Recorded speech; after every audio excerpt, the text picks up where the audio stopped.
Welcome to the Sunday service at CSLN. We are a welcoming and inclusive community of inspired individuals caring for and about each other and the entire planetary family. The Center for Spiritual Living Nashville offers spiritual tools for anyone seeking a more fulfilled and meaningful life through a deeper connection with a higher power or universal truths. Be sure to subscribe below if you enjoy our programs. Now let's join today's service. Oh, we have to pick up this morning a little bit. Good morning. Morning. Thank you. And welcome to the Center for Spiritual Living Nashville, also known as CSLN. And I would like to wish all our Jewish friends a very happy Passover. Thank you. And thank you all for supporting this ministry, especially during the many months that we've been live streaming. And a special thanks to Reverend Lynn Bennett, the board members, the team members, the support staff, the musicians, all who make this possible. Gregory Fisher will be wrapping up part 4 today of the 4 agreements. We had a last-minute cancellation this week, so we're going to mix it up a little bit. We're going to use 3 instead of 1 featured vocalist. So our first featured vocalist moved to Nashville from the Bay Area in 1990, and he's been a member of CSLN for many years. Please welcome singer-songwriter Gordon Ellis. Thank you. Here we go.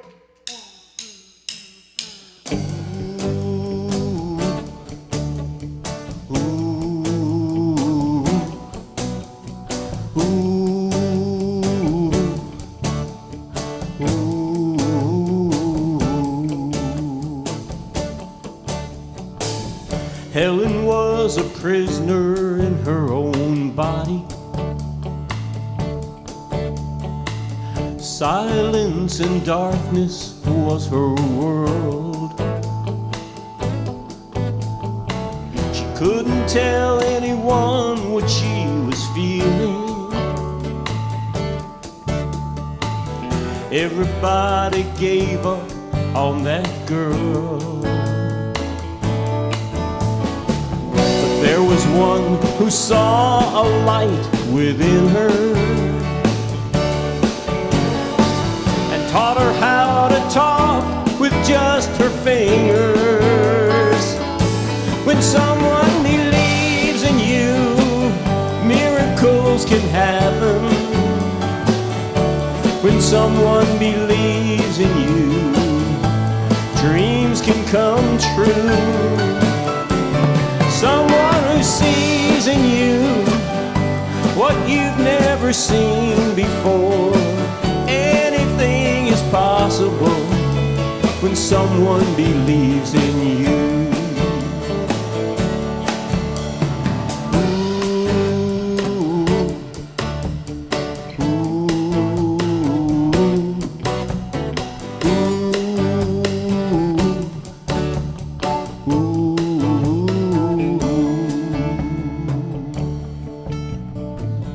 In a game that shut out men of color, Jackie never thought he'd cross that line. But Mr. Ricky saw the strength within him that could withstand the hatred of those times. With just one friend to fight for his acceptance,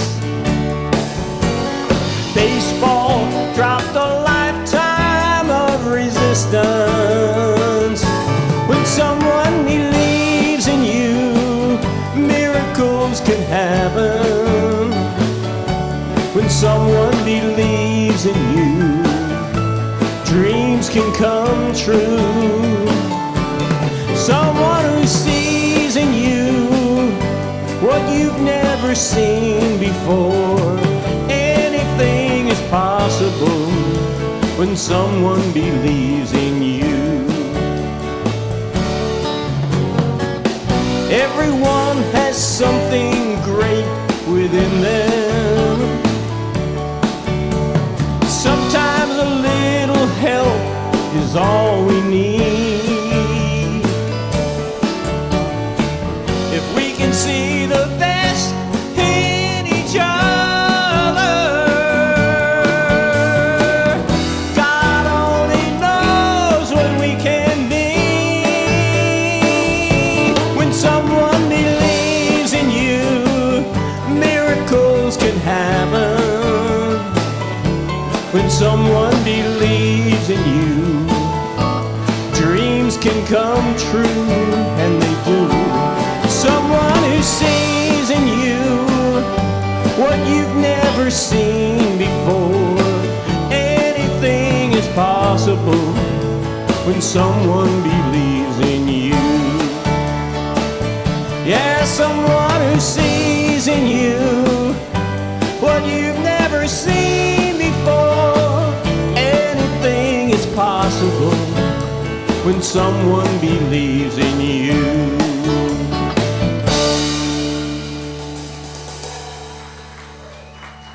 Let's welcome board member Karen Sorensen. Well, good morning, everyone. It is so good to see you here at the center, as well as your energy coming from home and far, far away places. Today is our annual meeting after the service here, and we're excited to present the things that we have accomplished and the things we're looking forward to accomplishing in the future. You can stay tuned right here at CSLN TV on YouTube to participate in the annual meeting. We are currently voting, and the voting will end before the meeting starts. We're looking to elect 3 new board members, and if you have any questions, you can put them in the chat after the service. On Sunday, evening soul refresh service is at 6:30 as usual, and our practitioners are going to be running this Zoom meeting. So please join them as they focus on personal goals and opportunities for the coming year. Please join us in the conversation, and the link is in the newsletter and on the website. Science of Mind 102 with Dr. Mitch will be starting Thursdays, 6:30, starting in April 8th through the 27th. The cost is $100, and the classes, you have a choice, will either be on Zoom or you can come to the center and be in person. Please sign up on the website. We have a fairly new committee called Suggestions and Concerns, and we appreciate everyone's input to help our center grow and thrive. So please, if you have any suggestions for us, we'd appreciate it, and you can email us at suggestions@cslnashville.org, or you can join the Zoom call, which is going to be coming up in April, so stay tuned for that if you actually want to be physically present for that meeting. CSLN Rocks. This is our cool project we've been working on. Just one more week to get your rocks included in the special song and video for next Sunday.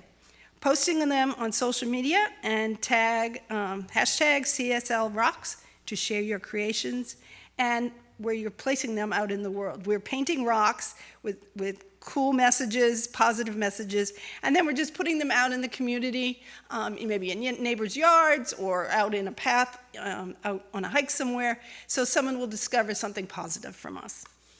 The Giving Circle accepts gift cards, cash, and checks for those in need. So if you need assistance, please let us know, and we would love to help you. There is a box here at the center, or you can mail those donations and requests to the office. If you think you want a spiritual mind treatment, by all means, reach out to our practitioners, and you can find them on our website. Choose a practitioner by using the individual contact form, and then submit your request, and they will get back to you. Stay connected and give love to our center and help us to thrive. Please visit lovecsln.com, and we appreciate all your generous gifts. Also, please subscribe to our YouTube channel and give us a thumbs up. We like all those thumbs up. Thanks a lot. Have a wonderful week. Thank you, Karen. So this song probably sounds like it was written for a significant other, but actually it came about one night when I realized I like myself better when I'm around these guys. You guys lift me up. I wrote it with Marty Renaud.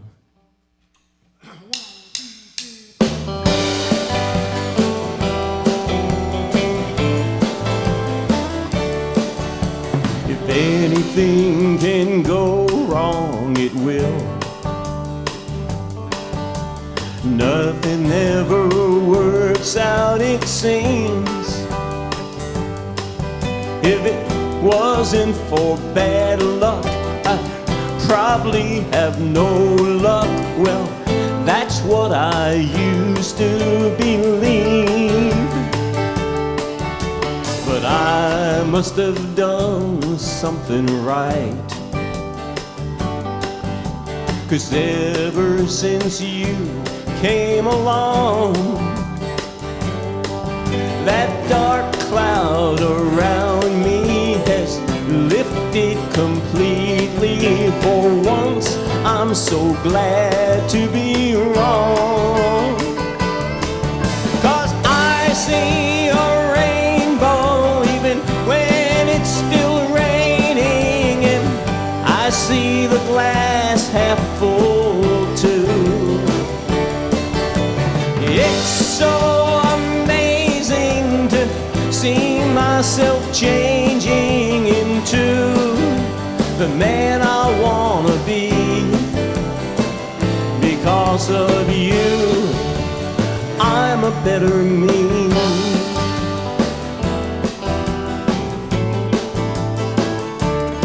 Now just knowing that you believe in me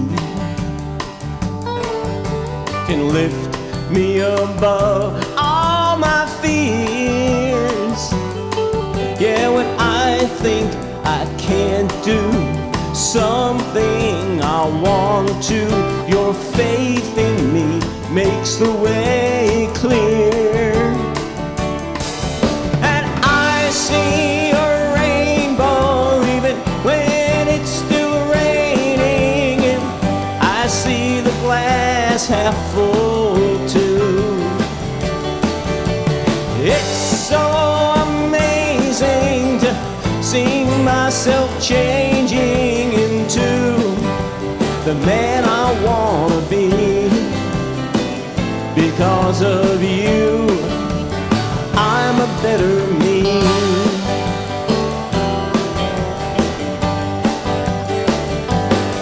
Now you always see the upside when life starts pouring down, without my even knowing how you turn this heart around. And I see a rainbow even when it's still raining, and I see the glass half full too.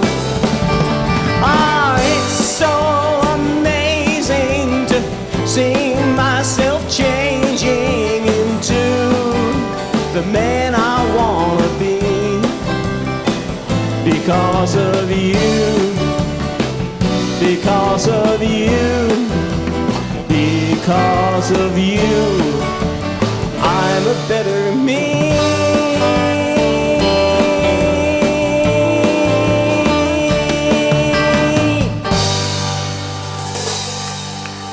Thank you all. Thank you, Gordon. Let's welcome Alan Woodard.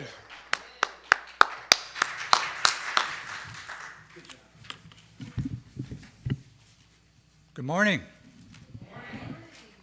My name is Alan Woodard. I'm a practitioner here at the center. I'll be doing the reading this morning. This was coming from a book by Raymond Charles Barker called The Science of Successful Living, one of my favorite books. I highly recommend this. This is from a chapter called The Divine Intangible, and this is an excerpt from that. Life is the capacity to create what you want and to strive toward what you want to be. Spirit is the inner capacity to create, and mind provides the pattern of what you want to be. Heaven and hell are symbols of the good and bad effects of your own thinking. As the creative power in you does not know either age nor circumstance, you always can create what you want and become the individual you would like to be.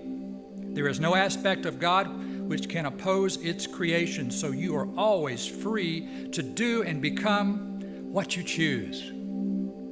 God in you, as your consciousness, awaits your recognition to move into full creative action through you. You can do this by saying to yourself, I am forever a part of the living Spirit. The creative power of God indwells me and acts through me. This word which I now declare is the law of perfect action.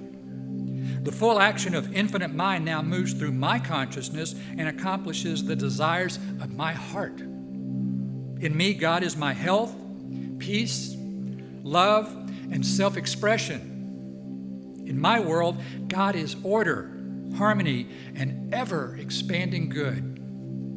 I recognize myself as the inlet and outlet of God, the eternal mind.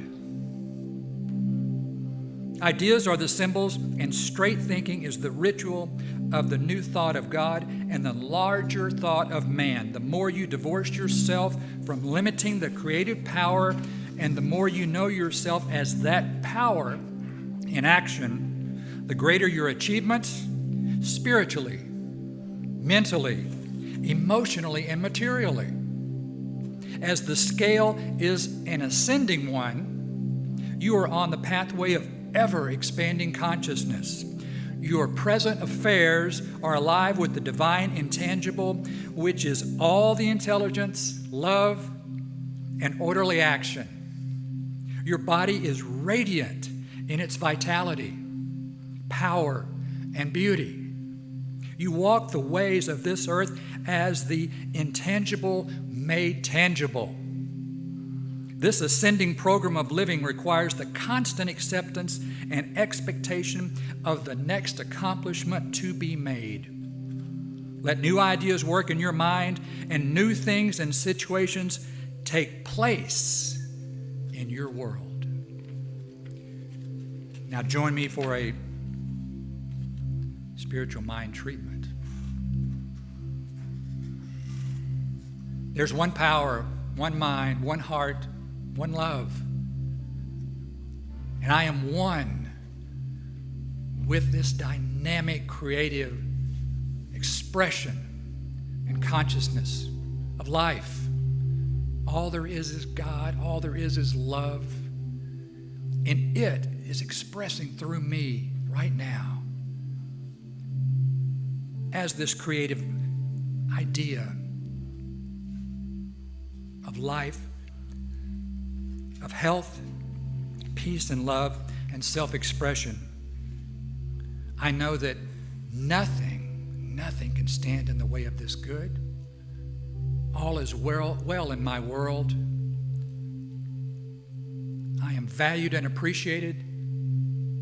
I approve of myself, and I take steps each day with an intention to love more, to live fuller, and have an abundant life.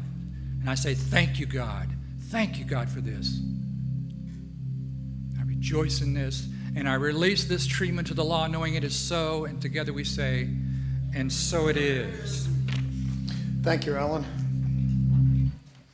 All right. That's not Gordon. All right. I've transformed. Uh-oh. Fix the mic. Okay. We're good. All right. She is a singer-songwriter from Las Vegas, a Belmont's music student, and a very sweet lady. Please welcome Abigail Compst. Thank you.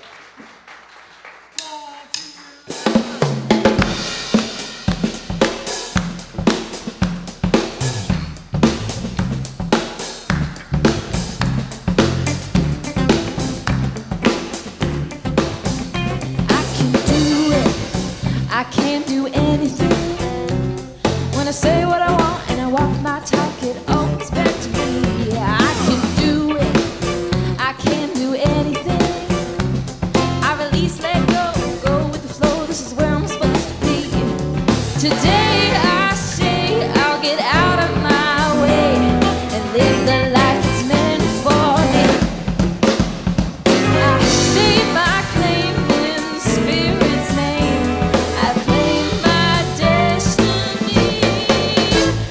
can do it.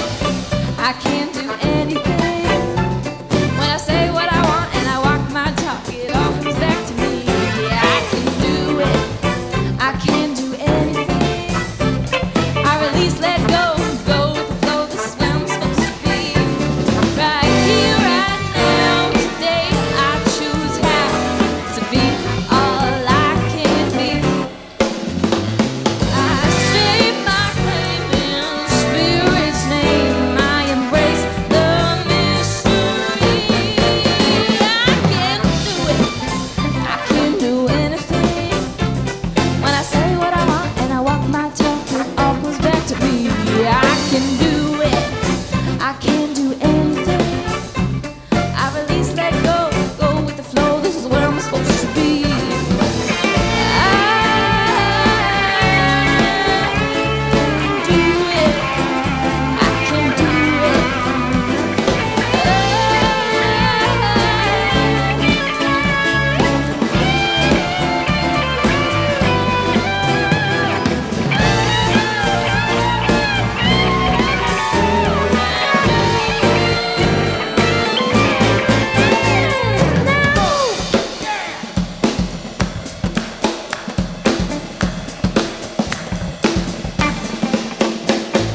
What do I want? Do it today.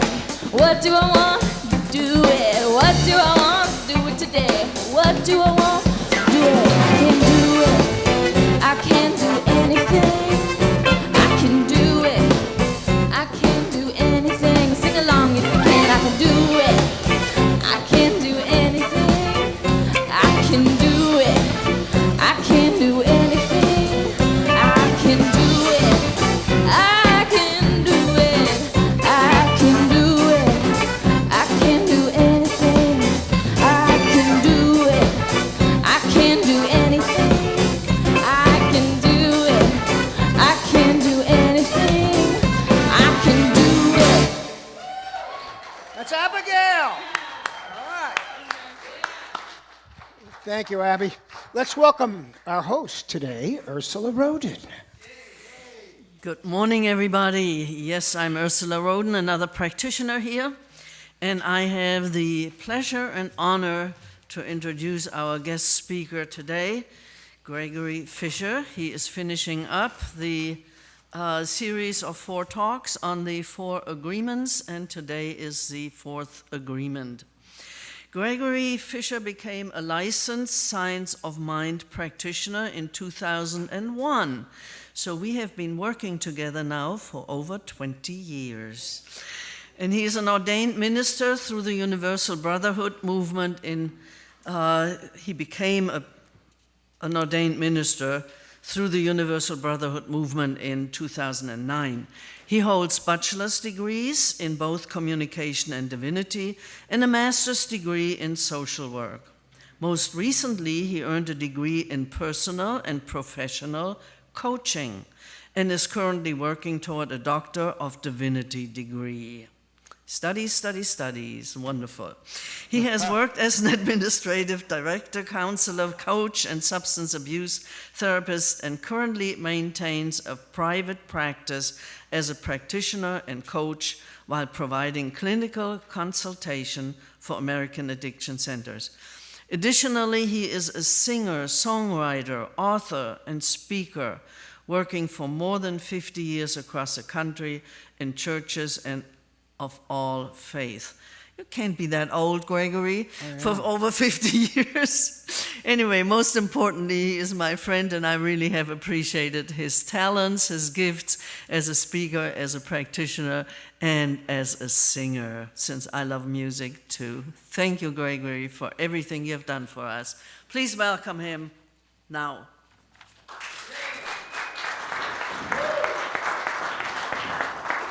Thank you, dear. Good morning. Good morning, good morning.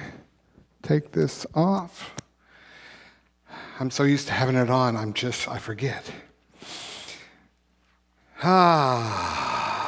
Deep breath. So, the 4 agreements. Oh, look, there are people out there I didn't know were here. Hi. The 4 agreements. I'm going to do a little bit of a recap. I will tell you that I don't have very many notes today. It feels like this morning as I was, putting a final brush up on this, I thought, there's so much I want to say more from the heart than from the book. But a little recap. Don Miguel Ruiz is a Toltec shaman. The Toltecs were predecessors to the Aztecs in Mesoamerican, pre-Columbian world. And the Toltec wisdom was passed along by shamans, of which Ruiz is one. He wrote this book in 1997. It has been on everybody's bookshelf that I know. I mean, literally, I say to people, have you ever read the Four Agreements? They're like, duh. Of course. And then I always, because I'm a smart, I always say, and do you live them? And they kind of give me that look. Because I feel like, we read a lot of books, but putting them into practice sometimes is the challenge. Following some of the things as a community that we've faced in the last year and a half or so, I felt like, okay, this might be a good time to take a new look at these. I'm giving them to you from my perspective. I sort of feel like these days when I'm speaking, if I'm not telling my own story, then I need to sit down and hush. I think what people need these days is a little vulnerability, a little bit of something that relates to how I have lived. And sometimes I think I'm getting way too personal and the story is not necessarily beneficial to people. And invariably, someone will come up to me after the service and say, oh, you told my story today. I fully understand exactly what you were talking about. So a little recap. The first agreement is be impeccable with your word. Impeccable means without sin. I like to say without mistake because people get nervous about the word sin. But don't make mistakes, with your word. And what he says is that our word is not just what comes out of our mouth, but it's what we think. It's what we feel. It's what we believe. And then it becomes action. It becomes what we do. So be impeccable, perfect. Now, we're going to come back to that word here in just a few minutes. The second is take nothing personally. When people offend you either in word or deed or even in thought, you can assume that people are indeed thinking about you. Maybe not as much as you think they are, but, don't take it personally. It's honestly about them. People are projecting onto you their thoughts about themselves, nearly always. The third agreement is make no assumptions. So when we're out there interacting in the world, don't assume you know. If you have something you need to express to someone, say it. Don't assume that they know what you're thinking. Don't assume you know what they're thinking. If you have a question, ask. The opposite to me of assumptions is clarity. I have an idea here. It may not be working for me, so can I just get clear? In all of your relationships, your most intimate relationships, do not assume that the person you are living with knows what you're thinking. Don't assume you know what they're thinking or want or feel. Okay, so those are the three that we've talked about before. Today we're talking about always do your best. Always do your best. No matter what you're doing, no matter what you're thinking, no matter what you're feeling, no matter what you're believing, do your best. Now, Ruiz really, in this fourth agreement, he sort of talks about it in a way that he talks for a minute about always do your best. It's not a hard concept, right? Do your best. I mean, there's a part of me that wants to say, and thank you, and don't forget to tip your waiters, and sit down.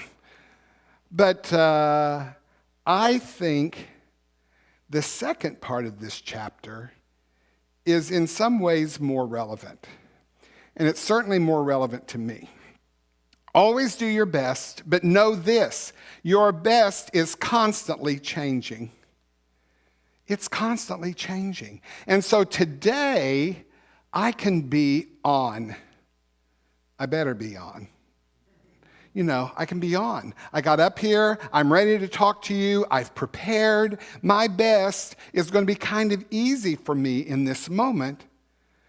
But tomorrow, my best might look very different. I may not sleep tonight. I'm not going to wish that on myself, but, something might happen. I might get a phone call. Something might happen, unexpected. And so tomorrow, my best might look like something different. And it's okay. See, when you're doing your best, it's all you can do. Maya Angelou, that quote of hers that I think is brilliant when she says, we do our best. When we learn better, we what? Do better. Right? We're constantly changing. We're constantly evolving. If we aren't, what's the point? When you get that wake-up call, wake up. Ring, ring. Remember, we've said that a few times here. Oh, there's a reason I'm going through this experience. I'm supposed to learn something. I'm supposed to learn better so that I do better. And then I can do my best and know this is my best for today. On days when we're happy and energized, the best will be better than the days when we are feeling less than perfect.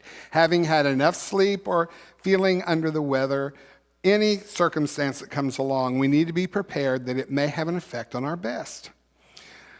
In this way, our actions can become habits that replace our old habits that weren't serving us very well. It's a way of life. Now, let me say that again.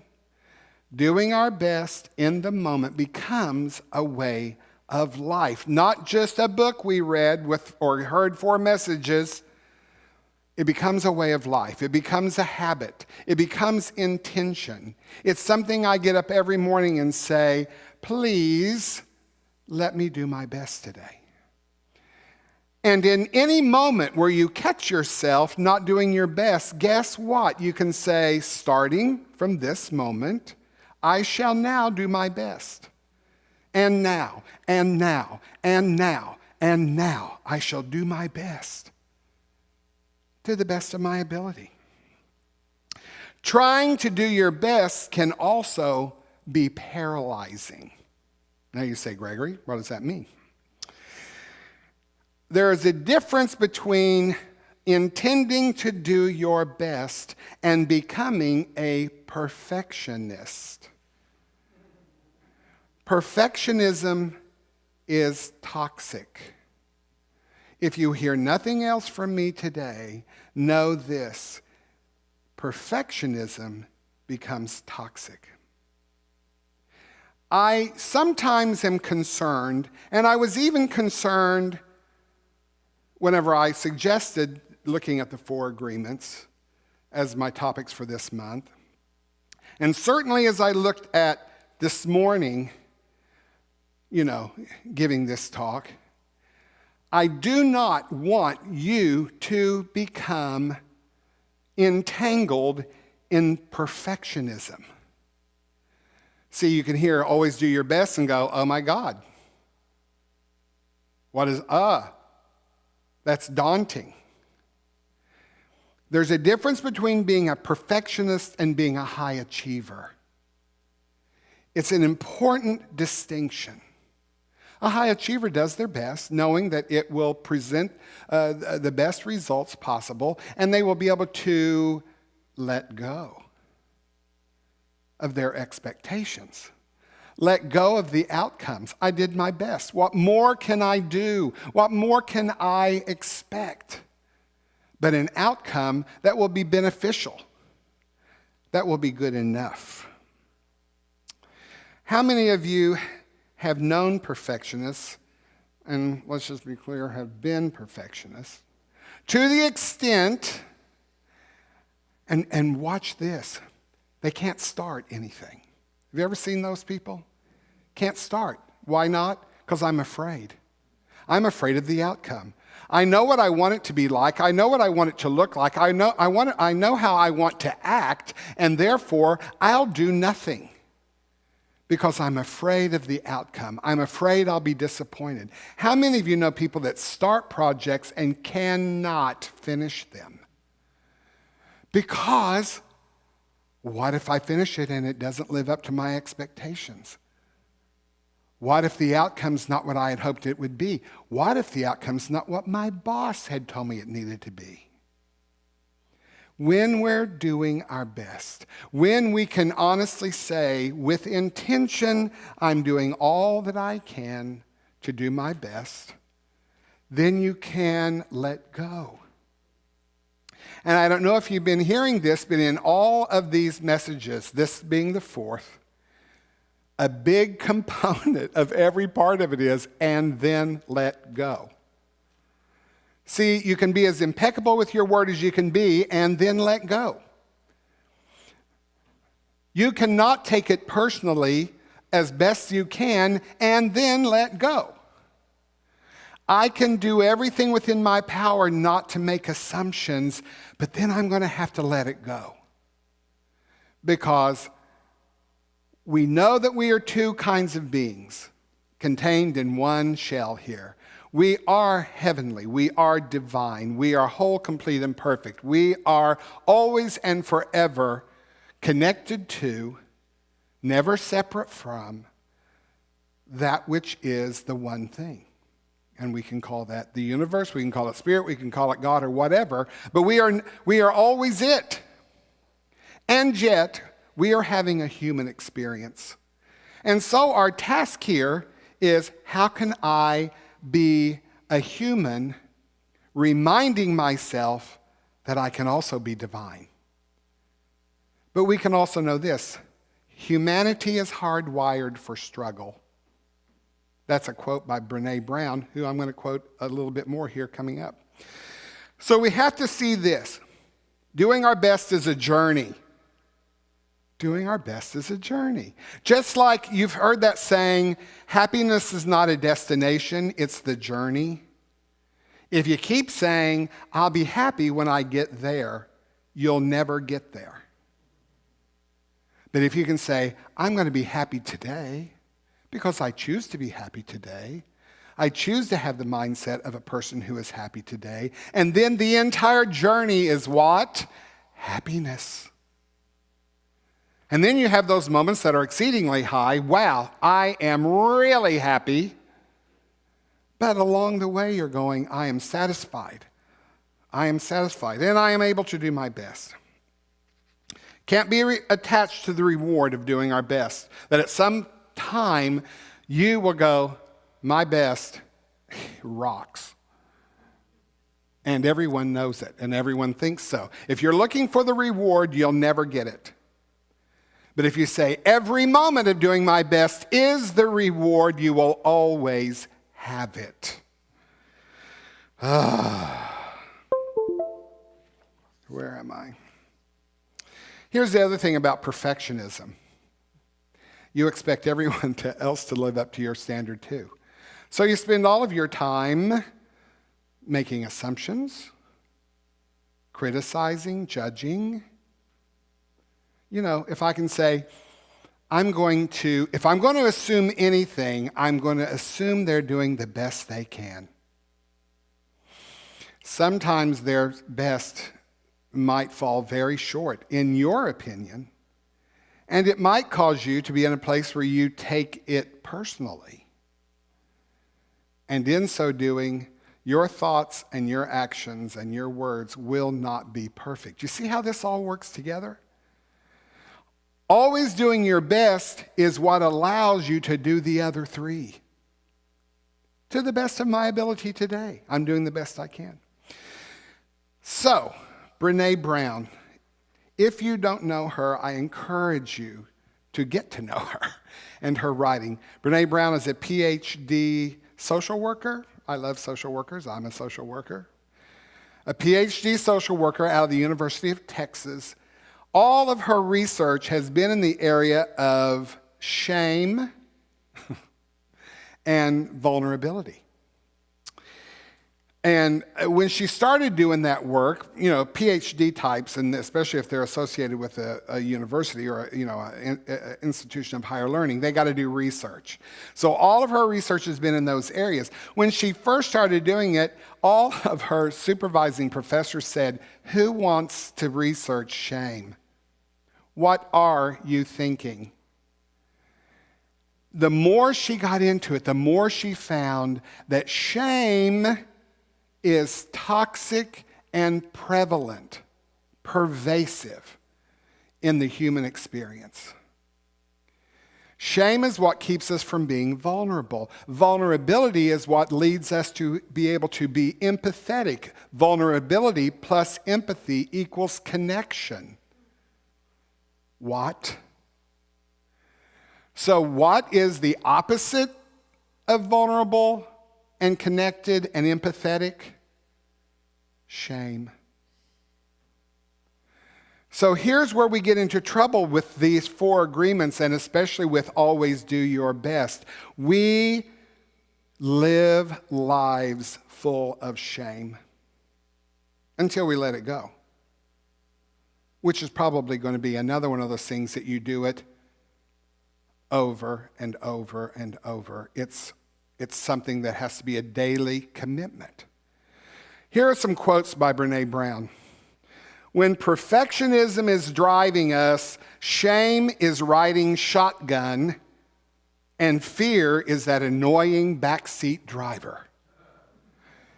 Can't you get that picture in your head? Shame is riding shotgun, and fear's in the back going, what if I'm not good enough? What if I'm not good enough? Oh, wait a minute, I already believe I'm not good enough. Shame corrodes the very part of us that believes we are capable of change. If there's going to be any antidote to all of this, it has to be what? Change. I first have to believe that change is possible. But shame corrodes the very part of us that believes we are capable of change. So again, we become paralyzed in this shame. Perfect and bulletproof are seductive, but they don't exist in the human experience. I shall read that again. Perfect and bulletproof are seductive. They don't exist in the human experience. One more from Brené Brown. What we don't need in the midst of struggle is shame for being human. Oh my gosh.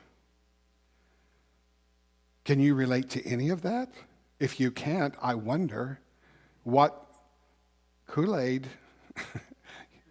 you're regularly imbibing on. Here's what I call the new thought trap. I don't know if you remember Denise Yergin, who spoke here a few months back.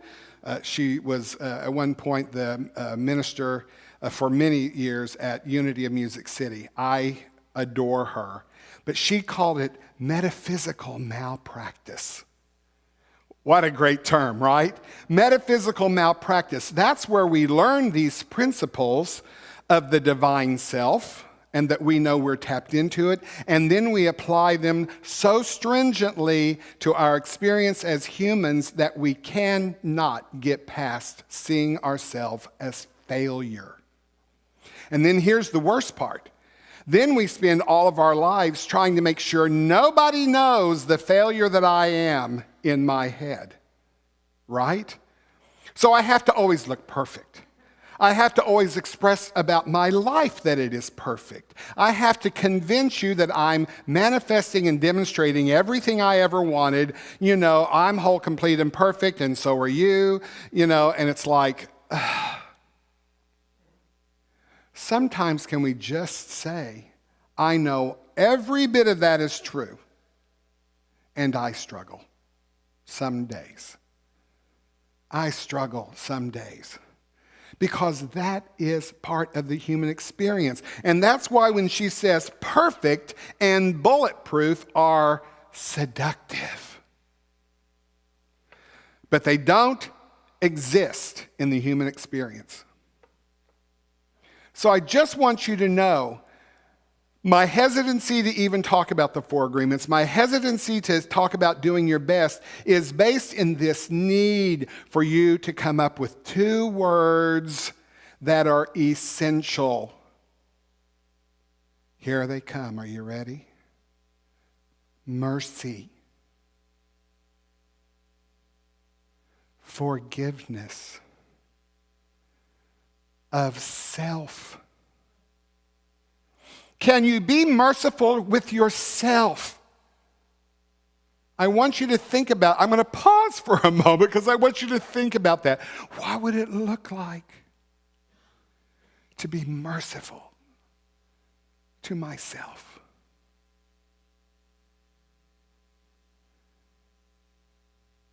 What would it look like if in every moment when I have that twitch that says failure, horrible, how could you?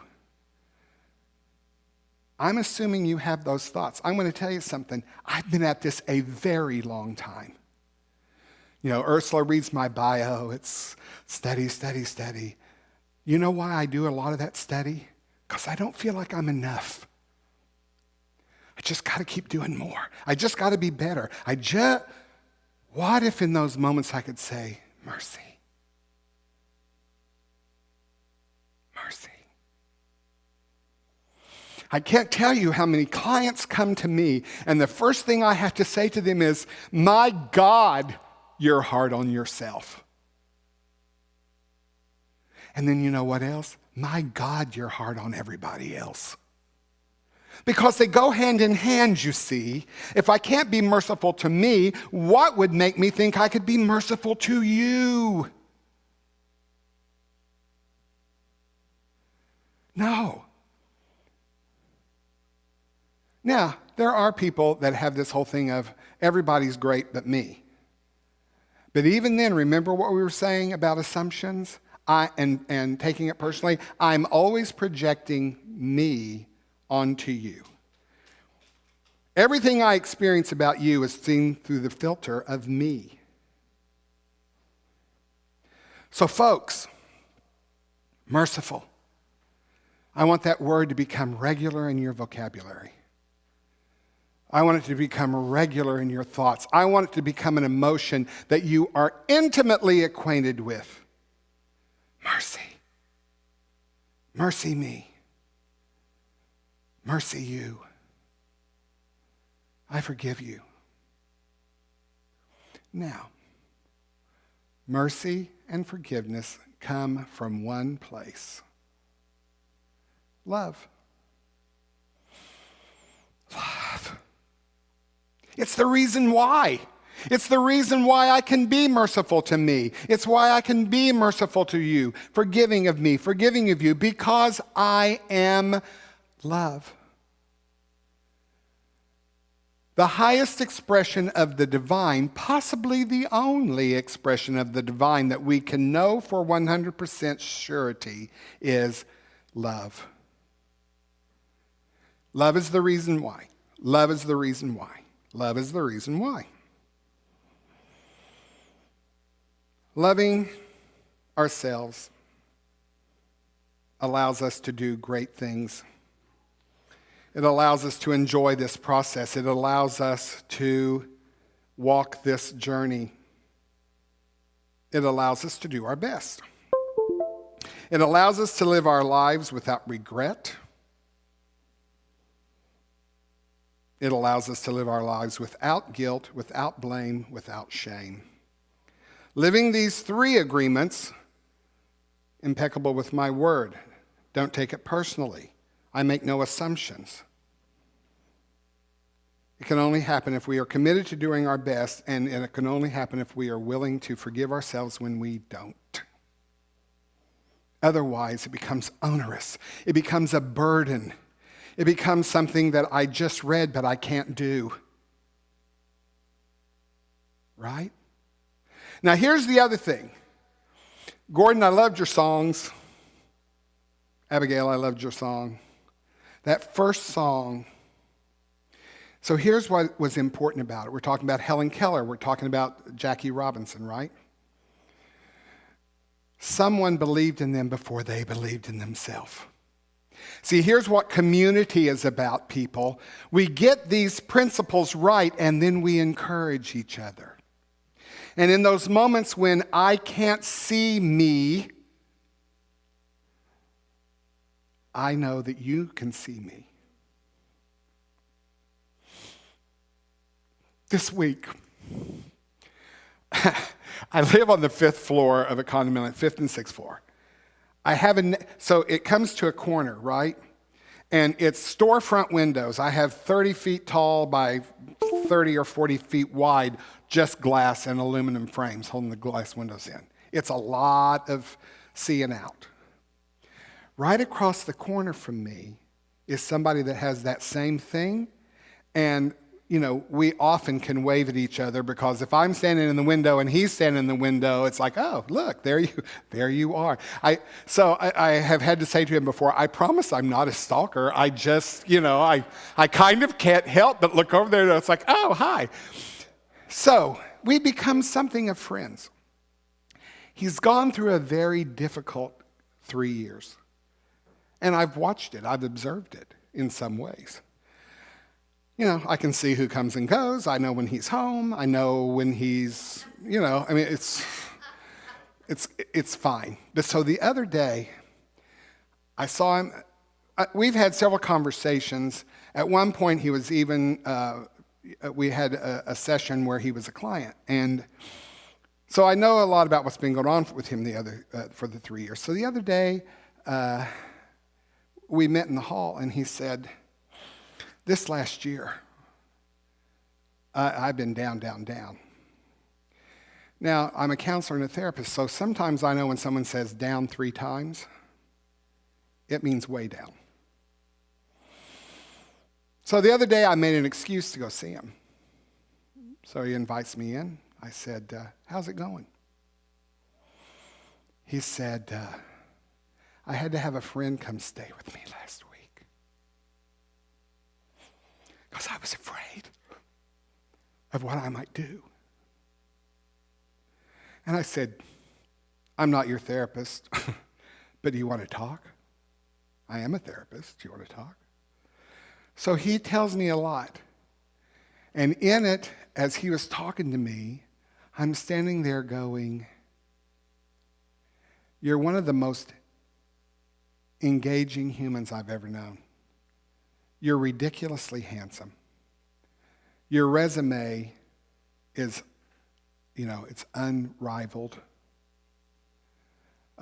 You've had great success in your life. But life has kind of beat him up in the last 3 years, and he's let it beat him down. And finally, I just said, look, I get paid for giving people advice. I'm not going to give you any advice. Here's the only thing I can offer you. I see you. I see you. I believe in you. I know that guy is the real you. And if you can take anything away from this moment together, can you know that you might not believe in yourself, but someone who sees you literally believes in you. And that every time I see you now, here's what I'm thinking. He's amazing. More amazing than he knows. I want to be impeccable with my word, my thoughts, my beliefs in this moment. I want to practice the 4 agreements. I want to do my best, and I want to be there for someone else in these regards. One of the things we believe here, the reason many of us have studied for years to be practitioners is there's only one mind. Anything that's known in any part of mind is known in all of mind. So my belief in him is known in mind. It will have an effect. If you haven't studied this from the science of mind from the classes we teach here, it is imperative that you get this. When you come to a practitioner, what you're saying is, know for me what I don't know for myself. I'm going to tell you, I've called Ursula because you know why? She's one of the best I know at believing for me what I don't know for myself. I've used all the practitioners at one time or another. There have been times when I said, I need all of you at the same time to be knowing for me what I don't know for myself. Yes, of course. We all have rough moments. Do your best. And then borrow faith from other people. Put that idea, that concept, that phrase in mind. I'm borrowing faith from someone who is better at having faith right now than me. Okay? I'm about to wrap this up.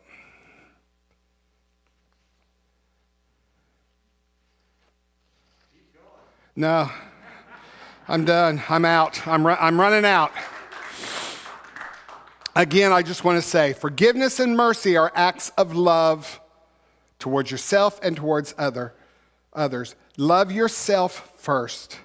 You know, the Bible says, the New Testament says, love your neighbor as yourself. That requires you to start with love of self. I can't love you very well if I don't love myself. How can I love my neighbor as myself if I don't love me? I'm treating my neighbor pretty badly if I'm not coming from the love I have from myself. One final quote from Brene Brown. Please remember, if you don't have this book, buy this book. It's also available on audiobook. I've been reading and listening to it over this last month. But one more quote from Brene. Oh, by the way, Brene Brown's book that I would recommend every person read is The Gift of Imperfection. Now, how weird is it that I'm talking about always do your best, and I would recommend The Gift of Imperfection. What she's talking about there, of course, is much of what I've said today. Perfection is a myth. It is toxic. One last quote from Brene Brown. In a society that says, put yourself last, self-love and self-acceptance are almost revolutionary. Hey, be a part of the revolution. This community, be a part of the revolution. We've gone through a rough year and a half. We've had a lot of mistaken word, not impeccable. We've had a lot of taking it personally. We've had a lot of making assumptions. We've had a lot of our best not being very good. But here's what I know. Here's what has changed in me this month. Studying this, doing this. Here's what I know. If I'm offended, it's my fault. If I'm taking it personally, it's my fault. If I've made assumptions about you, it's my fault. If I'm not doing my best, it's my fault. And I can forgive myself for that. I can be merciful towards myself for that. I can love myself in spite of all that. And here's the even better news. I can be merciful to you. I can forgive you. I can love you. And I can say, let's get in this revolution and change the world together. We will not do it, people, if we're holding on to petty stuff from the past. Let go, let go, let go. Okay, here's one more thing because I just remembered it. So I teach my clients, I ask almost every one of them in the morning, even if you already meditate, or if you've never meditated in your life, get in a quiet place, Set a timer for 10 minutes. Get in a comfortable position. Take a good deep breath. And then repeat this phrase over and over and over for 10 minutes. I let go of expectations and remain in peace. I let go of expectations and remain in peace. I let go of expectations and remain in peace. I'm setting that for my intention for the day. Now I'm going to add to that probably, I let go of expectations and I practice mercy. I let go of expectations and I practice forgiveness. I let go of expectations and I let love be my way. I let go of expectations and I remain in peace. And so it is.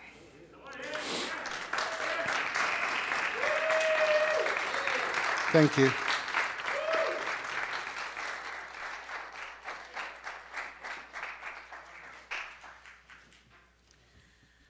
Boy, that was amazing, Gregory. Thank you. It's giving us all a lot to think about, a lot to do, and to really know there's a way to change things. Thank you.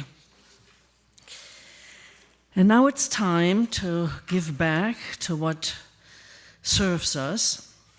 Please make a contribution online in the description below on Center for Spiritual Living or CSL Nashville.org, or mail your check to our street address and say with me as we bless our offerings.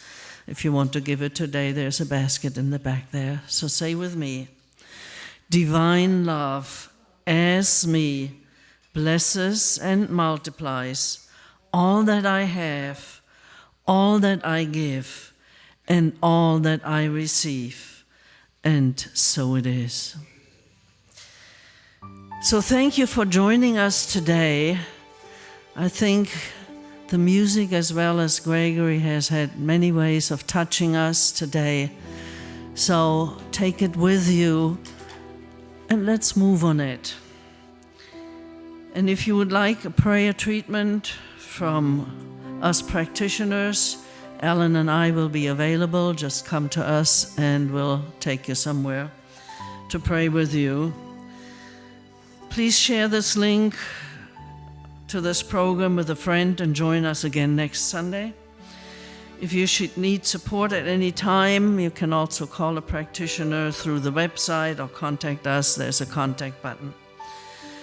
So now please stay tuned to our annual meeting, which is coming up shortly, and let's close with a prayer treatment. I know that there's only one mind, one presence, one power, the power of love. And I am one with this power, and so are you, as you're making this treatment personal to you. Know it for yourself. I am one with this power of love, one with this power of peace. As we do our best, yes, we can remain in peace. We can remain in love. And we can remain merciful to ourselves and to everyone else. I know for myself that I love myself. And from that love, I can love everybody else, no matter who they are, what they are doing. And just know that each and every one is doing their best in the situation that they're in, and so am I. I allow myself to have choices, to choose love, to choose to be the best that I can, knowing that it changes every day in every way. It doesn't matter. I forgive myself, and I know that I'm never alone. God is within me, expressing through me and as love. I have the strength and the power within me to be the love that I was created to be. to speak my word impeccably, to make no assumptions, to not take anything personally, and to do my best. It's all there. God is within me. I trust this power. I know that it will express through me, and that I can always go back into this little still part within me, asking for help, asking for answers, and knowing that I can do it, that I will have the help that I need, that I am always surrounded by love and strength and energy. Thank you, God. Thank you. And as such, I can be an instrument in this community and in this world for change. Change that this world is a world of love that works for everyone. Thank you for everyone that has been giving their gifts and talents to us today. Thank you for this teaching. Thank you that I am one with God. And I release this treatment unto the law of mind and action, knowing that it is so. I let it be so. And together we say, and so it is. Thank you, Ursula.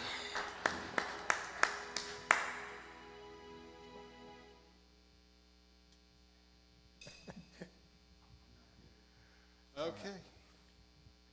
Gregory is going to join us one more time. And so is Abigail. And let's do it.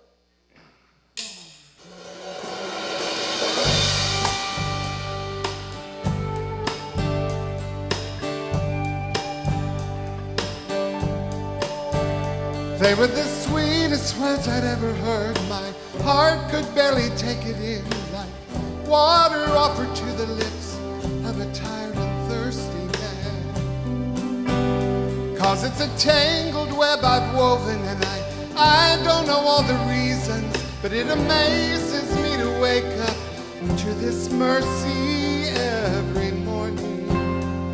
So I'm standing here and spinning round in the fields of freedom, and I'm still alive and reaching out, and I can feel the healing. And you say, come on out, come on, come on out, come out, out in the open. Come on out, come on out, come on out, come on out, into the light. There is no jury, there is no judge, ready and waiting by the steady arms of love.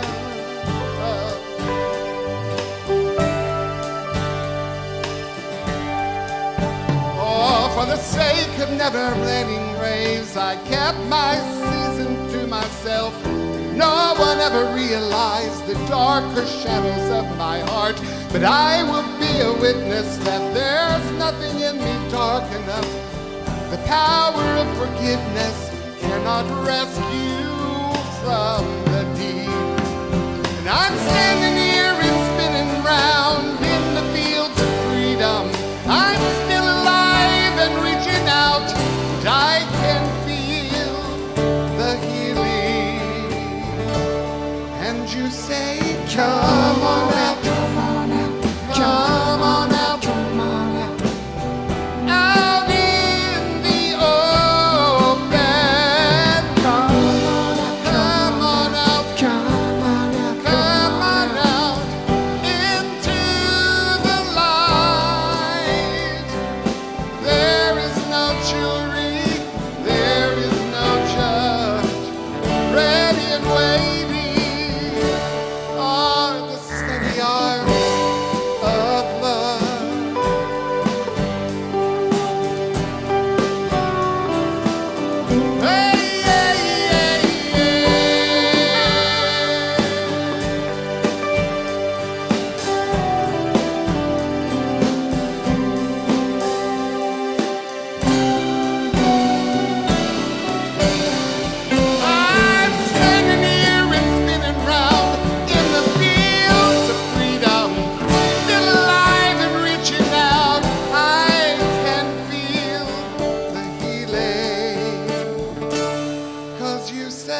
Come on out, come out, come on out, come on out.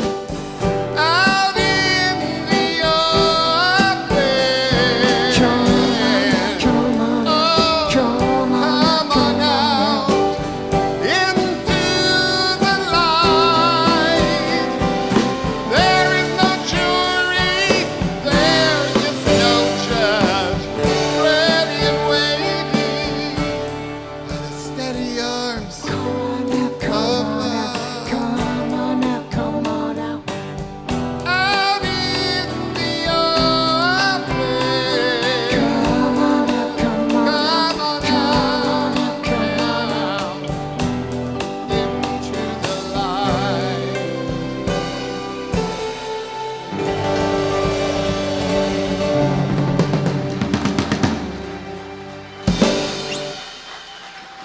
Thank you. Your band. So glad you're here today, and what a beautiful spring day it is. I'm Reverend Lynn, Associate Minister here, and I just wanted to say that we're having our annual meeting in about 15 minutes or so. We're going to take a little break and let the people here in the audience have a chance to vote if you haven't voted online. And anyone that's online, I'd like to ask you to go ahead and cast your ballot right now, because we'll be closing it down just as soon as the last person has voted here. So thank you for being with us. We're going to take a short intermission, and we'll see you real soon. Tell them to get some cheese in the kitchen. Cheese in the kitchen. You can tell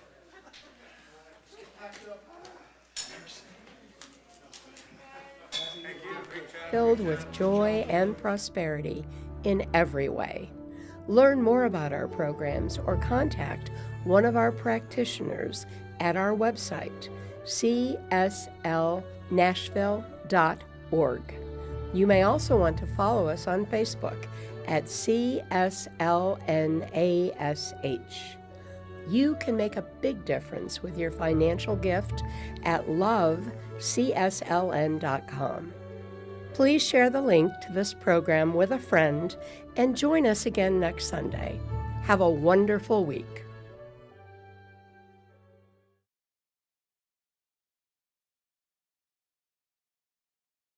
you.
And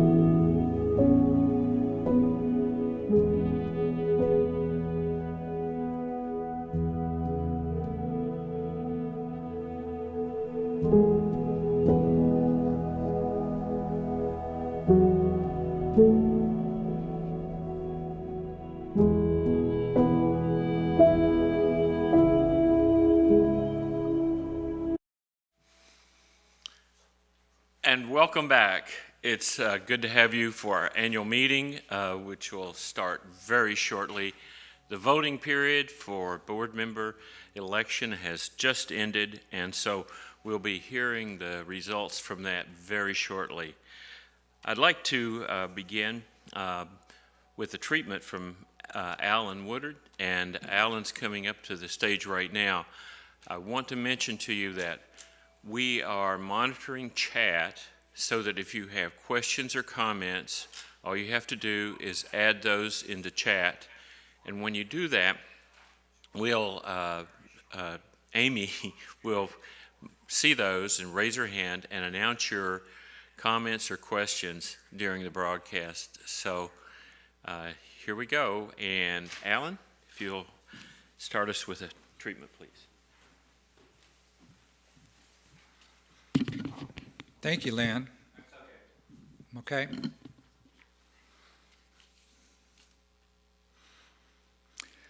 How is everyone? Good. Great. So I'm going to say this treatment in the first person. So make this personal for yourself. There is but one life. This life is God's life. This life is my life. And it expresses through me right now as knowing that this meeting that we do annually is charged with love, with feelings of nurturing for each other, for our community, and that in each moment here today, there will be a focus on the joy, the peace, the harmony that we all have with each other, that the meeting goes easy and effortlessly, smoothly, and that we're all focused on what is best for our center, for the growth of it, for the love of it, and for the expansion of consciousness to our community that will be brought about today by new board members with new ideas, knowing that, again, love is the driving force here at this church, and it's only about love, and all there is love, all there is God. And so I say thank you, God, for this. Thank you for all these people who are giving their time for this center this morning, and we are so grateful to be together at this time. And I release this treatment to the law, knowing it is so, and together we say, and so it is. Thank you, Alan. Thank you so much. On behalf of the Board of Trustees, I would like to now call this annual meeting to order, and I would like to recognize a board member, Lucia, with the minutes from last meeting.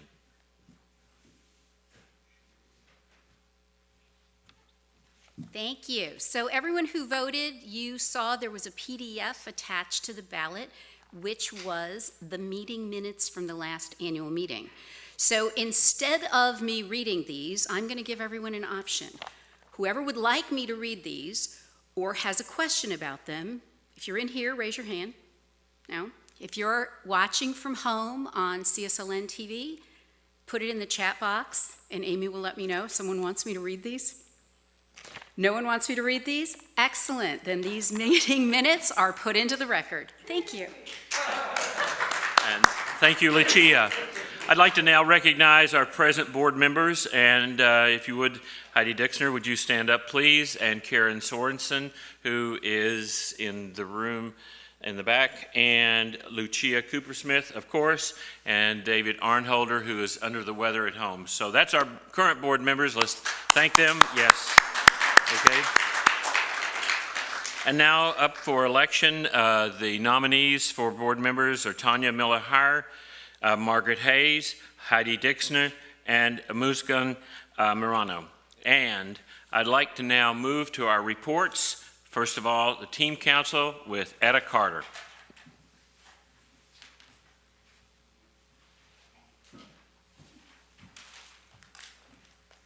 Hi, this is Etta Carter with Bailey here.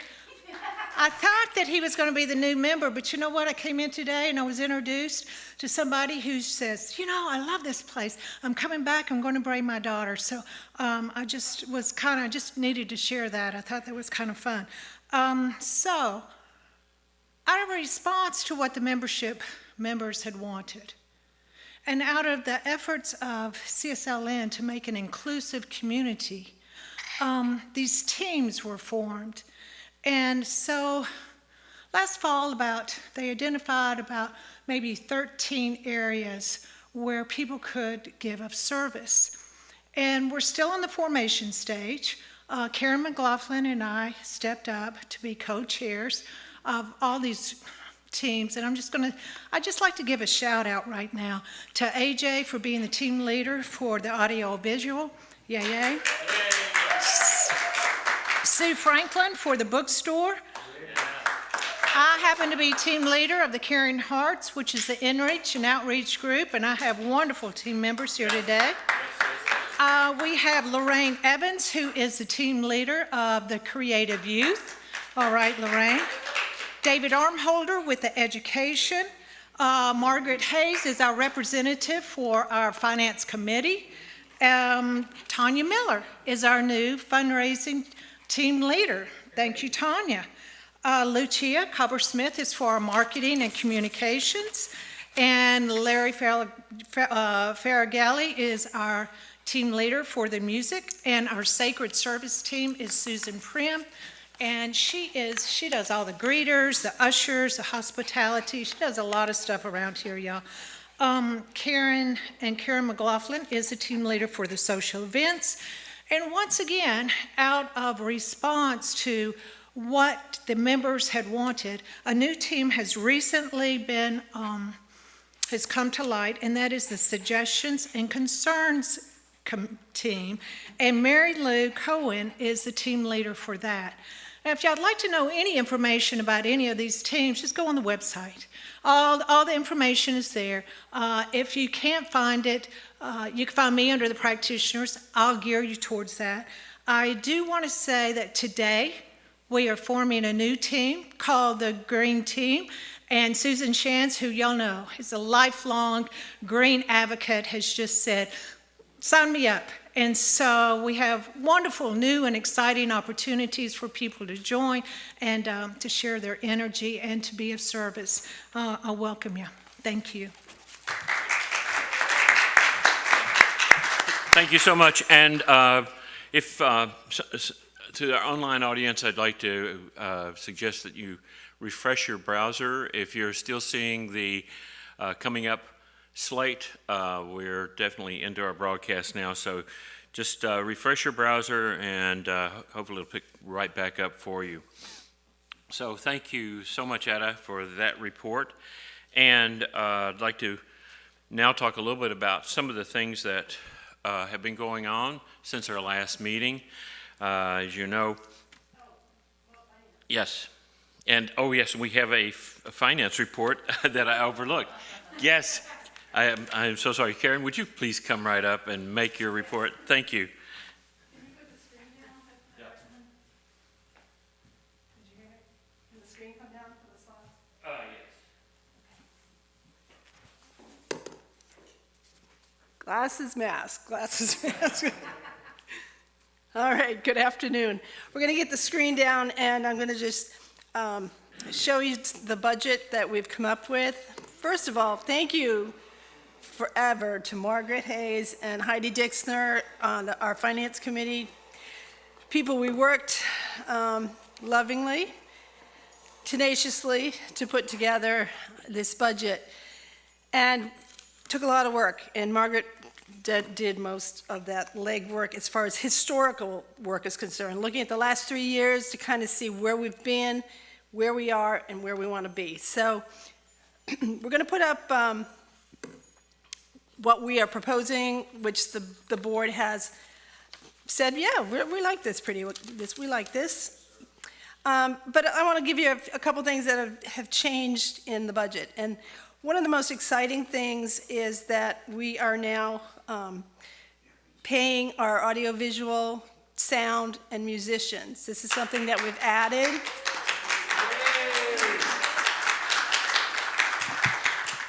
We felt it was exceptionally important to, because of the way we are running our services, that we needed to take care of our production team and have that dedicated, talented group of people behind us every single week. So we that started in January, so we're really proud to announce that change.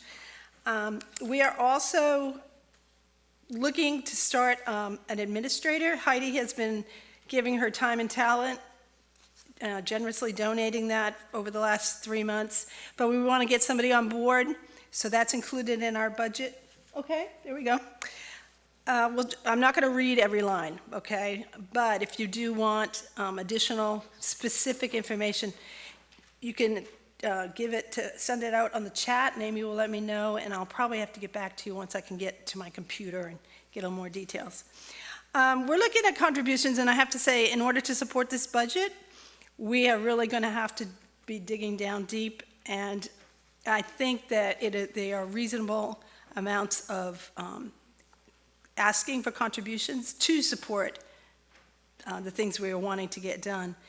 The rentals, we have been blessed to have our complete health care in the parking lot at $4,000 a month.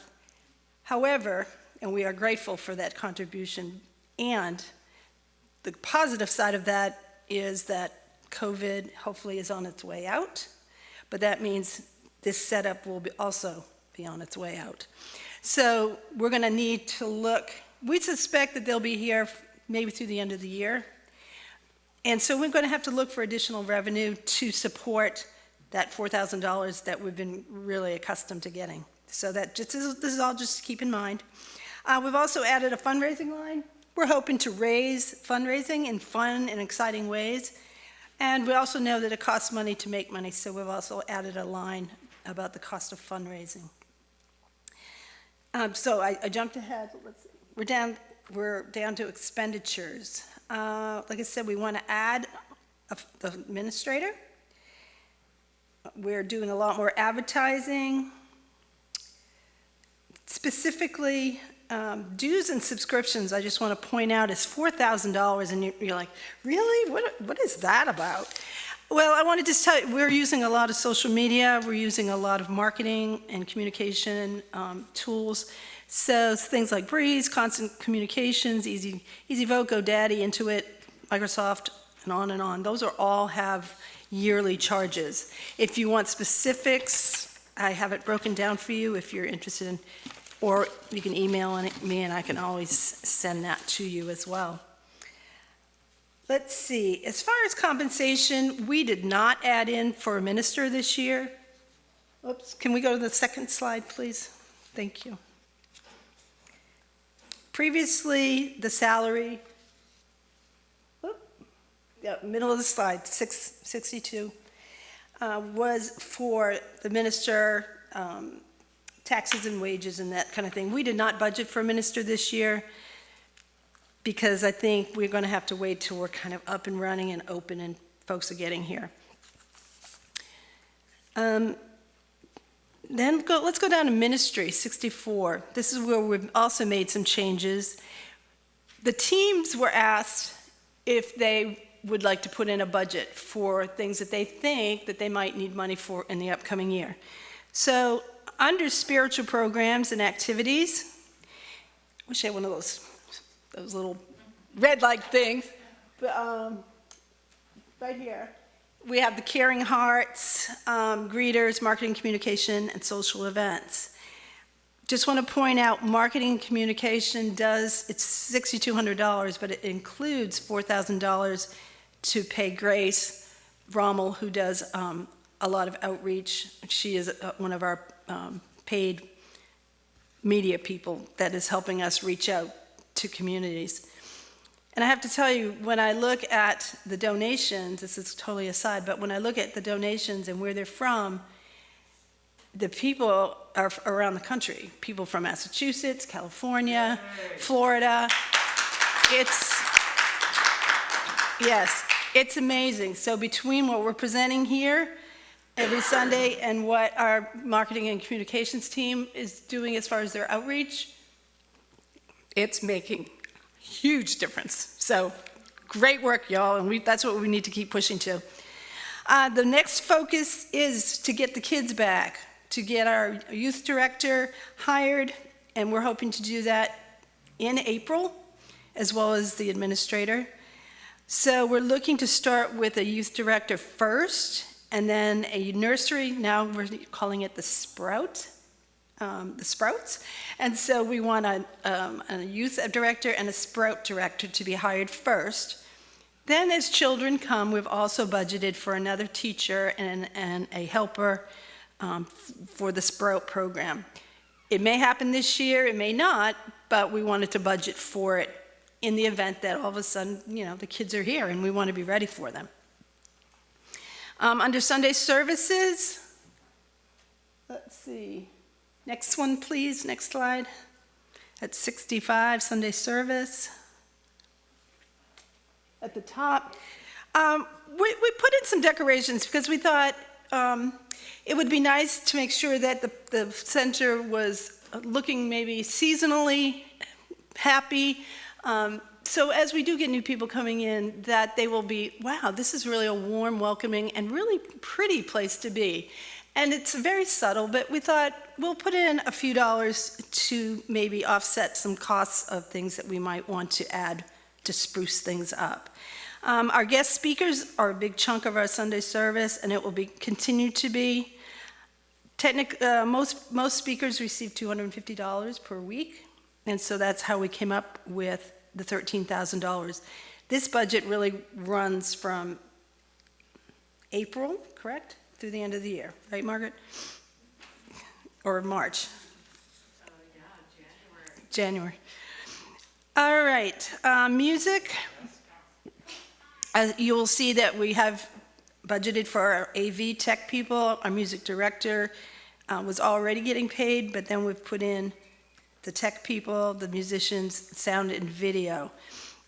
So that's going to keep our programs alive and very healthy. Just for your information, tithing, let's see, 66. We tithe money to CSLN National every month as our gift back to the main center. So that's what that tithing means. We give a percentage. All right, down to facility. Currently, right now, we are paying that security and fire alarm, but you will see at the bottom when I get there we're looking to install a new system that is a hefty amount of money and we think will be necessary.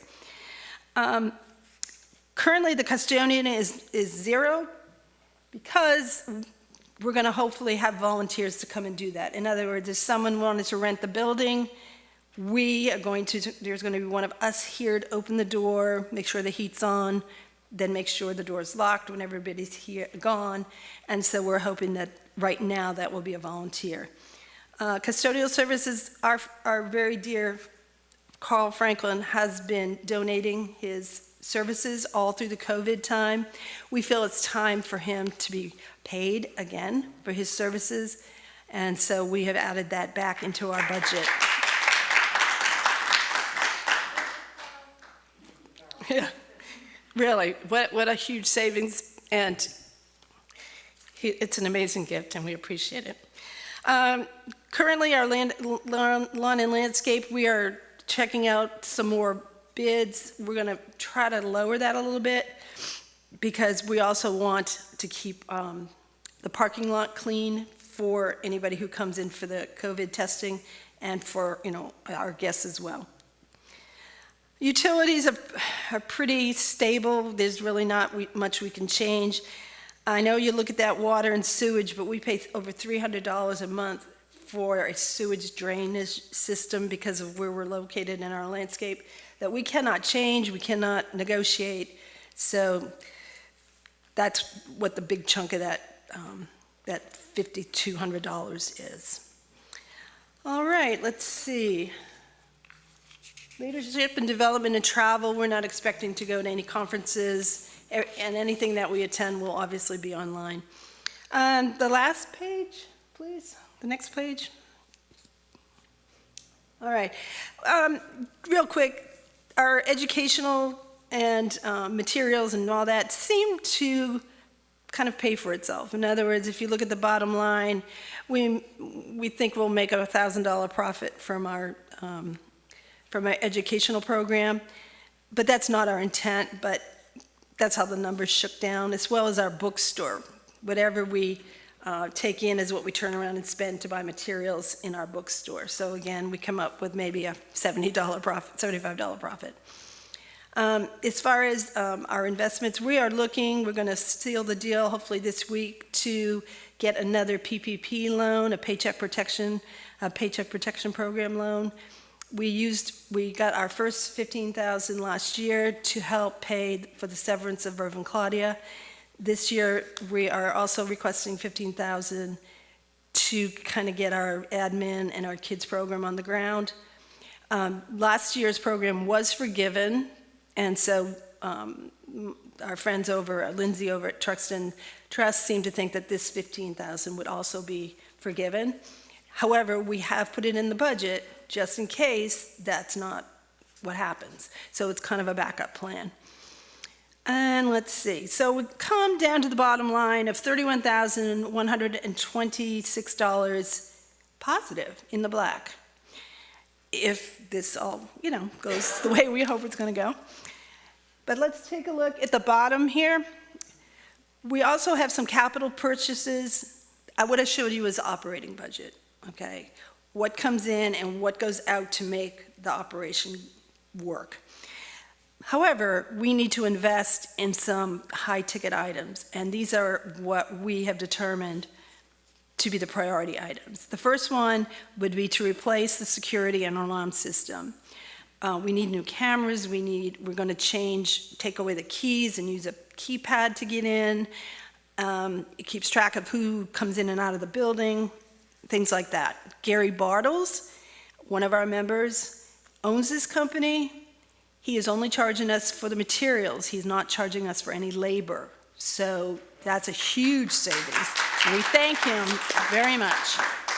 The soundboard, $7,000, includes a new soundboard and all the other materials. I don't know all the technical names, Ray, but I've got them here that Ray has requested to get us up and running with really, really up-to-date equipment. That came out to about $6,000. We put in enough extra $1,000. And he also says that possible sale of the old equipment is $1,500 to $2,000. So that would come back into the center. So, and then we felt that we need to start looking to put some cash or money into reserve to start looking for a senior minister. We were talking about possibly trying to get at least a year's salary in the bank to get us as an opportunity to say, well, look, we can offer you this much. And this much is something that has not been determined. We are hoping it would be somewhere between $60,000 and $70,000, and that may only be a part-time person. So the farther up you go for a full-time person, now you're talking $80,000, $90,000. And that's what we had before. We're not ready to go there yet. And I am confident we will manifest the income we need to create all these ticket items that we have. Amy, were there any questions on the chat, or were there questions in the audience? Okay, quick question. Oh, question in the chat, okay. I was curious because I was thrilled to hear that donations are outside of Nashville. Yes. What percentage of those donations are out of state? Oh, a few, like a 2%, 3%. But I can go back. That's a good question. I could do some research on that. Yeah, great. Oh. His question was, what is the percentage of donations out of state? Yeah. And I said, I think maybe 2-3%. Yeah, because the only reason why I question that is because I know there's huge potential there. Yes. Huge. Absolutely. Yes. Anything else? Susan? Just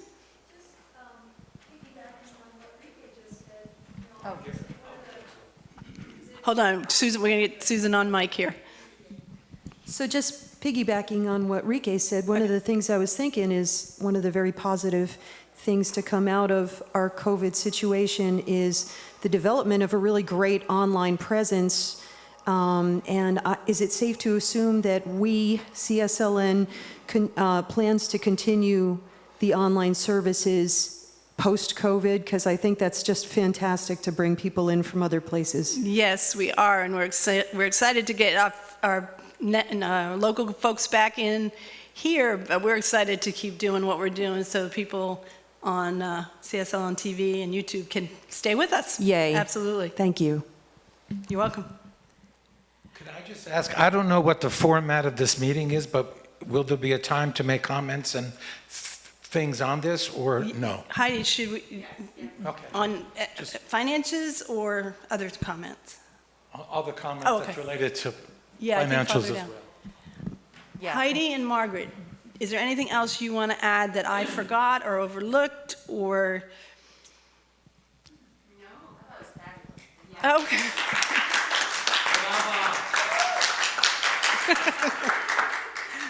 All right, excellent. Thank you very much. And we are really excited to have a real working budget probably for the first time in 2, maybe 3 years. Yay. Yeah. So, yeah. Sorry? Oh, okay. The new sign was not, okay, we're talking about a new sign. Sprucing up the sign. So Lucia in marketing and communications is researching some options, researching pricing. And so that's another thing that we are thinking about. I didn't include it here because we have a new fundraising team. And Tanya Miller is going to be in charge of that, and she is a rock star fundraiser. And we're excited that she is on board with that. So we thought, and I'm not saying this is so, and it might be our first fundraising goal to say, hey, let's get us a new sign, and this is how we're going to do it, and she'll come up with some cool way to raise money. So that's other ways that we hope to get capital income so we can make some changes and improvements. Thank you for that. You're welcome. All right. Thank you. You're welcome. Yeah. And thank you, Karen. Great report, and things are going well amid all of the calamity of the last year. So thank you. Thank you. Now we can get on to kind of a little progress report to talk about some of the things that have been going on. Obviously, we are open and have been open now for a couple of months, and we are getting attendance in the sanctuary just little by little, and it's wonderful to have folks with us. I know the band loves to play for people, and the speakers love to see people in the audience, so it's kind of evolving back to normal, and that's a wonderful thing. Also, we have been broadcasting now for some time on YouTube, and the viewership has just continued to go up, and we're averaging well over 200 views for our each program each week. Yeah. So it's fantastic, and I think that as our media team begins to be more active and roll it out on a national scale, it will just continue to improve because we have just some fantastic speakers. And just as you heard Gregory today, what a great talk, finishing up the fourth agreement in the four agreements. And it just is something that I want to go back and hear again. We have top quality speakers, and we are now booking through and into July. We've had a great group of classes and courses taught, from the discovery class that David Arnolder and I did, through the treatment class that he did, the abundance class that Laura did, and now We've moved into the accredited classes with Science of Mind 101 that just finished up with Dr. Mitch. And we had around 22 people in that class, and it looks like we're going to have about 6 that are actually going for the certification, which will lead them toward their practitioner status and toward becoming a practitioner. We have we're starting 102 very shortly, and just heard today that we're going to do another prosperity class, a full program with Gregory coming back to teach that. So Wednesday night services have been fantastic. We've continued to have a great audience, and the topics have been great to stimulate conversation and people kind of talking about things, bringing up questions and so forth. So it's been a great service, and our practitioners are really stepping up, because in this period without a senior minister, our practitioners have really started to take the lead, and not only being in the program, but helping with programs. And today we videotaped a couple of interviews that will be used in social media and the website, and of course they're taking over the Wednesday evening service, so we're very excited about that. Also, one of the big changes, at least for me, was when Heidi Dixner volunteered to take over the website and the newsletter. So we thank you. I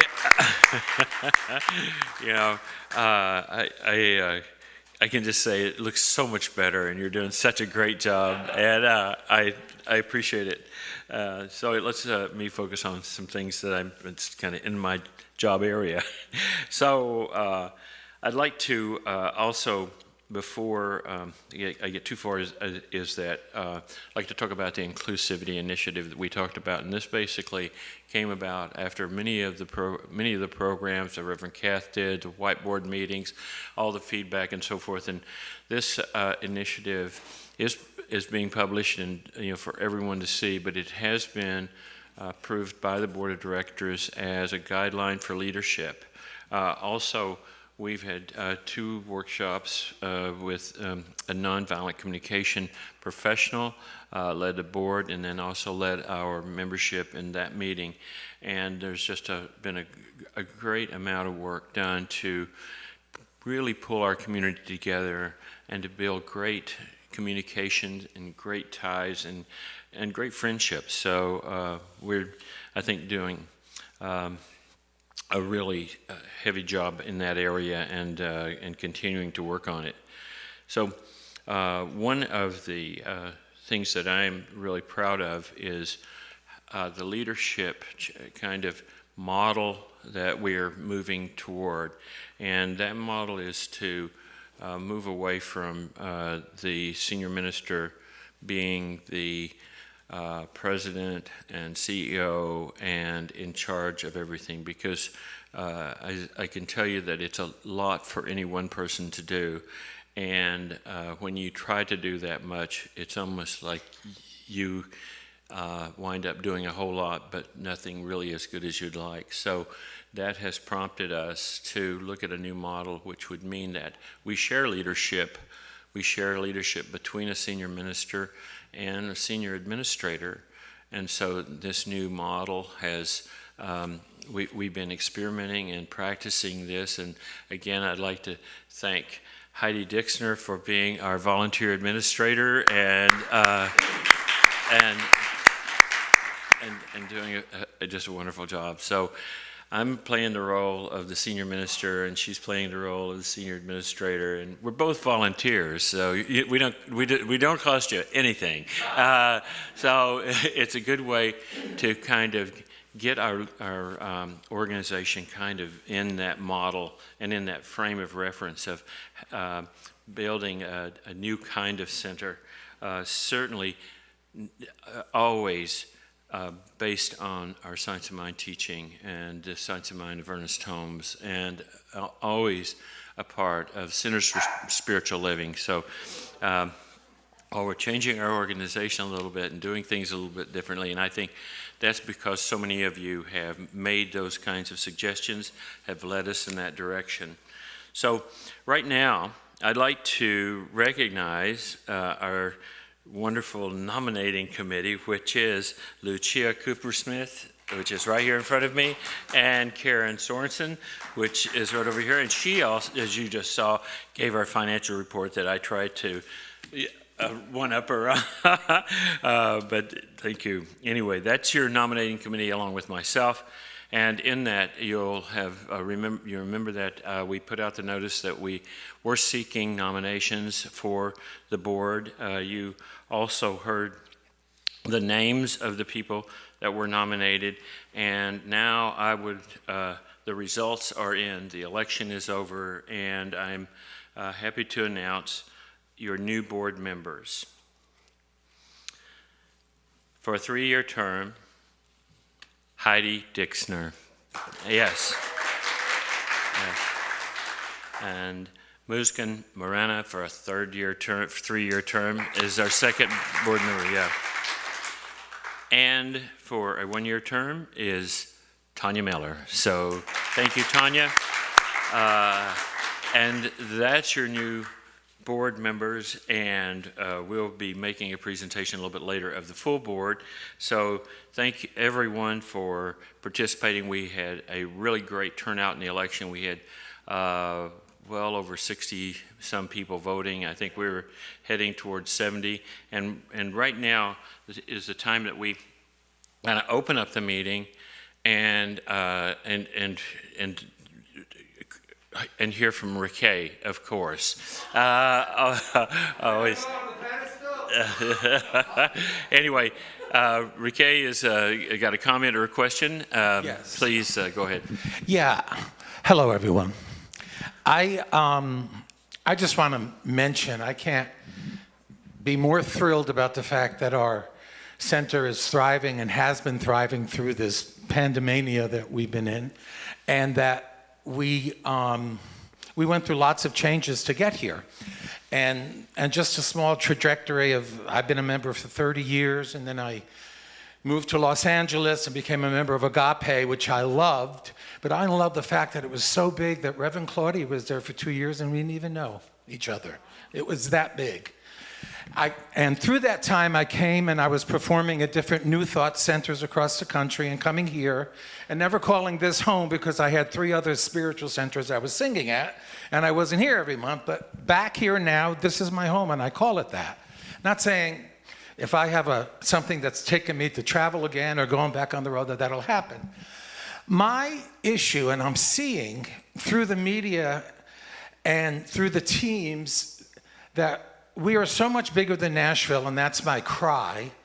And in the past, people came here because they knew they were going to get a great message and great music.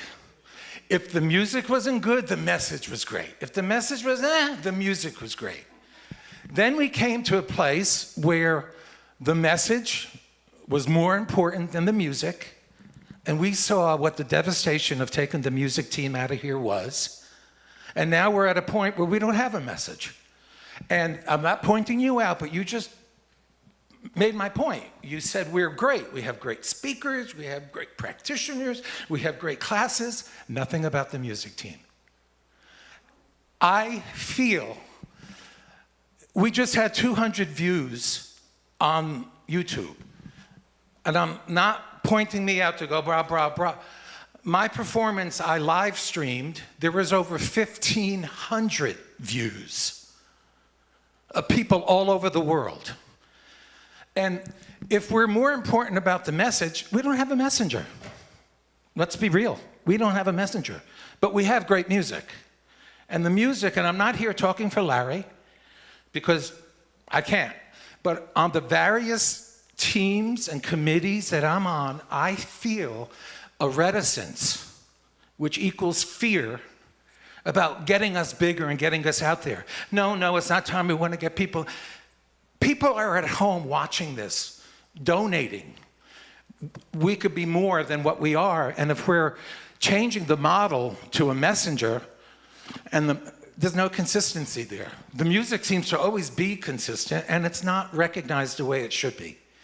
And with just seeing how, with just one day that there was over 1,000 views, there are people in the world watching us, and us not thinking that, we're caught with our pants down. And it's frustrating. And we have so much potential as a community. Who we are, we're so good here. We're so great. We got great ideas, but we're just thinking about these little people in here, which I think is BS, a wrong belief system. And thank you. Thank you, Ricky. Anyone else? Or is there any questions or comments on the chat? Yeah, we did have a comment/question, and it looks like maybe it's been answered also in the chat, but it says a couple of years ago, Facebook offered nonprofits a grant of $10,000 per month for promotion. Is this still available? And then somebody else answered back, it's $10,000 in ads. All right. And anyone else with a comment or a question? Anybody else whatsoever? All right, then thank you very much. I would like to use this time now to thank our AV team, which have been just fantastic. Ray, AJ, Javier, and just you guys showed up and made this thing work. Also, our music team, as you know, is just superior, and they have worked diligently and worked as volunteers for many, many months. And just show up early. Most of you don't know that we get here at 8 o'clock on Sunday morning and start working, and they provide just a wonderful thing during the week. Larry practices and goes over the charts with the musicians, spends a great deal of time on the phone with them. There's a lot of time spent choosing the music and many times going over the music with the speakers so that it all ties in together. And I could not ask for a better music director or greater music team during this time. So I'd like to thank them. And as we are moving forward, we know that we will evolve back into in-person attendance, and that'll be over time. And our social team will be back to work with a picnic, and we'll have a great homecoming. So it's just going to be a real sweet pleasure to get us all back together and see our good friends and share this message. So again, anything else to come before the annual meeting? If not, I'll ask for a motion to adjourn. Motion and a second. Okay, any discussion? I hear no discussion, so all in favor? Aye. Okay, and I'd like to close with the treatment. So if y'all will join me just for this closing moment here, I'll just know that there is one mind, one spirit, one great love that is in all of us, that is in and through me right now. And as I'm one with that, I know that this truth in the mind of spirit. I'm knowing that today, each step we take is toward a brighter and more vibrant spiritual center that reaches so many people and adds so much to their life, and that we focus on positive outcomes, and that's in lives changed, lives renewed, lives celebrated, and bringing greater love to all of life. I know this is happening now. I know that the Spirit of God expresses love through all of us. It goes everywhere and touches everything. And know this is true now and forever. I give thanks that it's done, and together we say, and so it is. You're now dismissed. Thank you.